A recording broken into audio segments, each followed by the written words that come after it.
Right, everyone. This is going to be a video looking at price elasticity of supply. Okay, now what we'll do, just to sort of speed things up, we'll abbreviate this to PES. Price elasticity of supply. Right, now what we've got with this then, or what we're measuring, is the responsiveness of supply to a change in price. In other words, how are firms able to respond to prices increasing or prices falling? Now, when you think about a normal supply curve, it's upward sloping. Well, think about all that means. It means as price levels increase, so from P1 to P2, then the firm should be incentivized to want to produce more of that particular good or service. So high prices will lead to firms wanting to supply more. They're incentivized because they can now make more profit at P2 than what they could do at P1. Now, to work out how responsive firms are, we can use a formula. We've got the percentage change. Oh, I beg your pardon, I've made a mistake there. It's the percentage change in supply divided by the percentage change in price. Now, what this formula can only give us is a positive relationship, because what we would assume is that as price levels increase, firms will want to raise their supply. This will mean that the relationship is positive, which means we're going to get positive numbers from the formula. Right, okay, let's think about some different things that might happen then. Now, let's first of all think about a price in elastic supply. Now, what we've got here is unresponsive change. Okay, and all this basically means is that we look at the formula again. So percent change in supply over percent change in price. It means the price change will exceed the change in supply. It'll be unresponsive. So, for example, it could be price increases by 30%, which means supply might only grow by, let's say, 15%, which will give us 0.5. Now, from this formula of a price inelastic supply, the numbers from the formula will fall between 0 and 1. Right, now, an inelastic supply curve then will be a very steep or vertical line. Okay, now let's imagine that we start off with this equilibrium point. So we're at P1, Q1. Let's imagine for whatever reason the demand in the market was to increase. Move outwards like this, for example. Now what we can see is then at P1 now, what we've got is this huge excess demand. Okay, so demand has shot up massively, so what needs to happen is the price will need to increase. But as price levels increase, firms will struggle to meet the high demand. So supply will only increase by a very small percentage compared to the price. Okay, so supply is unresponsive. The percentage change in price, this one, exceeds the percentage change in supply. Let's think about what could have caused this then, what the reasons could be. Okay, it could be what we call in the short term. So, for example, firms often in the short term, so in the space of a few days or weeks, they might struggle to respond to growing demand due to a long production period. It takes a long time to produce the good or service. Okay, you can't just whack out an extra 1,000 TVs overnight, I wouldn't have thought, or an extra 10,000 cars, for example. So in the short term, you'll struggle to respond to growing demand.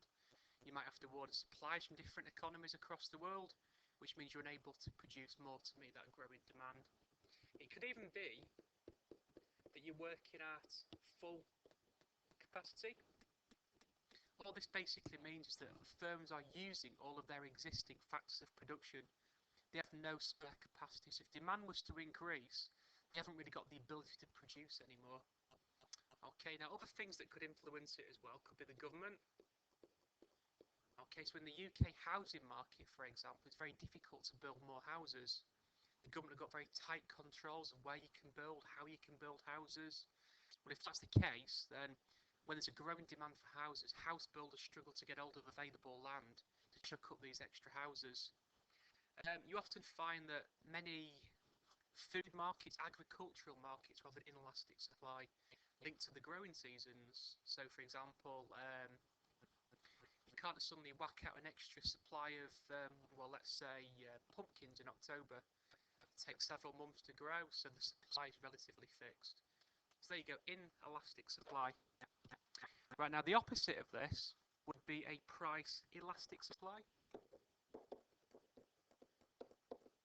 Now what we've got here is a responsive change. So again, if we look at the formula,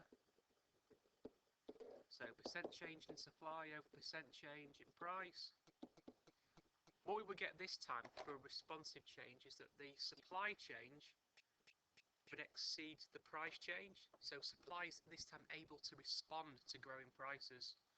Okay, now let's take an example. It could be that price grows by 10%, supply grows by 20%.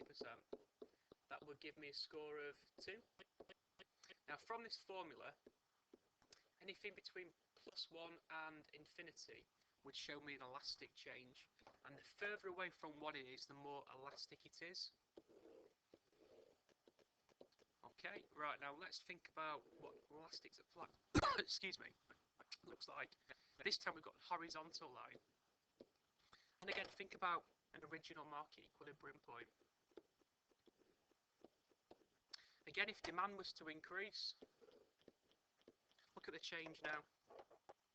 We get a small increase in prices, but we get this huge increase in the market supply. This time firms have been able to respond to growing prices and demand. Reasons, but it's the exact opposite of before.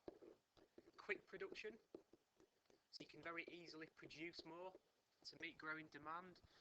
It could be down to spare capacity. Okay, so if you've got a load of labour sat around doing nothing, or capital, you can very easily produce more to meet that growing demand. There is one in the middle. I want to look at all three side by side. So we've got price inelastic supply, unresponsive. We have price elastic supply, which is responsive. So from the formula, all it would mean is that the change in supply less than change in price. Here, change in supply more than change in price. And from the formulas, price inelastic will be 0 to +1. Price elastic, +1 all the way to infinity.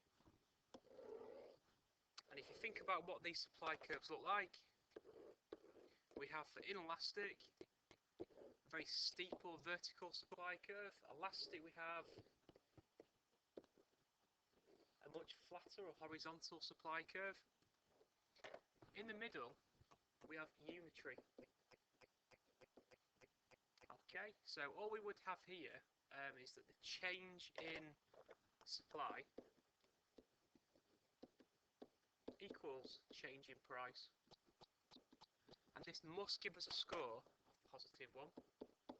Okay, so if price was to increase by 10%, supply would increase by 10%. They're both increased by the same percentage, and this supply curve will be a 45-degree angle. And then look at the differences. I'll start off with a P1, Q1 on all three curves.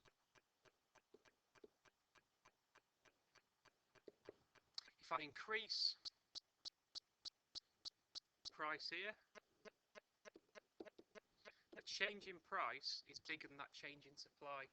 On an elastic one, increase price, the change in supply is bigger than the change in price. Unitary, you can hopefully see that they've increased by the same percentage.